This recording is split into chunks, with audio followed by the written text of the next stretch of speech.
ভীতি কাটিয়ে খুলতে শুরু করেছে রাজধানী থানাগুলো। কাজ শুরু করবে সীমিত পরিসরে।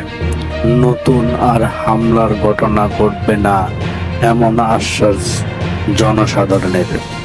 বাকি সদস্যদের থানায় ফেরার আহ্বান জানিয়ে পুলিশ বলছে তাদের হারানো আস্থা পুনরুদ্ধার করবে পুলিশ বাহিনী।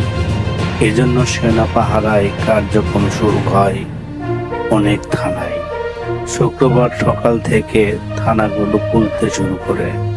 কর্মস্থলে এসে আবেগে আপ্লুত হয়ে ওঠে পুলিশ সদস্যরা আরো বলেন, আসলে আমরা সরকারের প্ররোচনায় পড়ে জনগণের সাথে বেইমানি করেছি, জনগণের অনেক ক্ষতি করেছি। এজন্য আমরা সাধারণ জনগণের কাছে ক্ষমা প্রার্থী।